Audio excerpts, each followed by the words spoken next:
நிஜத்தில் பணம் காய்க்கும் மரம் ஒன்று எதுவும் இல்லை.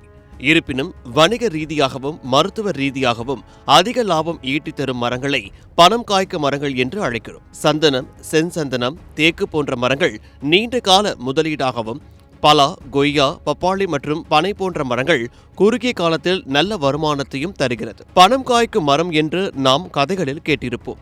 ஆனால் நிஜமாகவே மரத்தின் பட்டைக்குள் ஆயிரக்கணக்கான நாணயங்கள் பதிக்கப்பட்ட ஒரு விசித்திரமான மரம் ஸ்காட்லாந்தின் காடுகளில் இருப்பதாக சொன்னால் உங்களால் நம்ப முடிகிறதா?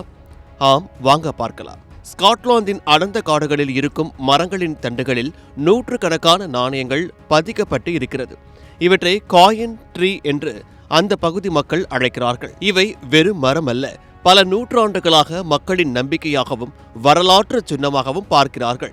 இந்த மரங்களின் பின்னணியில் ஒரு சுவாரஸ்யமான கதை உள்ளது. அதாவது, மரங்களுக்கு சக்திகள் இருப்பதாக மக்கள் நம்பி வந்தனர். குறிப்பாக ஒருவருக்கு உடல்நலக் குறைவு ஏற்பட்டால் அவர் ஒரு நாணயத்தை மரத்தின் பட்டையில் அழுத்தினால் அந்த நோயை மரம் ஏற்றுக்கொண்டு அவரை குணப்படுத்தும் என்பது ஒரு நம்பிக்கை. தங்களின் விருப்பங்கள் நிறைவேற ஒரு நாணயத்தை எடுத்து மரத்தின் பட்டையில் அடித்து வைப்பார்கள். அந்த நாணயம் மரத்திற்குள் எவ்வளவு ஆழமாக செல்கிறதோ அவ்வளவு சீக்கிரம் வேண்டுதல் நிறைவேறும் என மக்களின் நம்பிக்கையாக உள்ளது. இதில் ஒரு எச்சரிக்கையுடன் கட்டுக்கதையும் உள்ளது. அது என்னவென்றால், மரத்தில் உள்ள நாணயத்தை யாராவது திருடி எடுத்தால் அந்த நபருக்கு தீய விளைவுகள் ஏற்படும் என சொல்லப்படுகிறது. 1700 ஆண்டுகளில் இருந்தே ஸ்காட்லாந்தில் இந்த பழக்கம் இருந்து வருகிறது.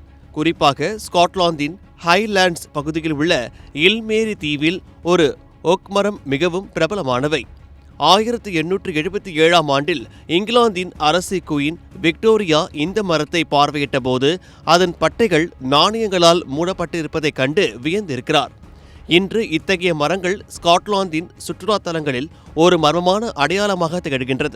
இயற்கைக்கும் மனிதனின் நம்பிக்கைக்கும் இடையிலான ஒரு பாலமாக இவை கருதப்படுகின்றது. ஸ்காட்லாந்தின் பல வனப்பகுதிகளில் இப்போதும் சுற்றுலா பயணிகள் சிறிய கற்களை கொண்டு நாணயங்களை மரங்களில் அழுத்தி தங்கள் அன்பையும் விருப்பத்தையும் வெளிப்படுத்துவதை காணலாம். இது வெறும் மூட நம்பிக்கை என்பதை தாண்டி மக்களின் கலாச்சாரத்தை பறைசாற்றும் ஒரு கலை வடிவமாகவே மாறிவிட்டது.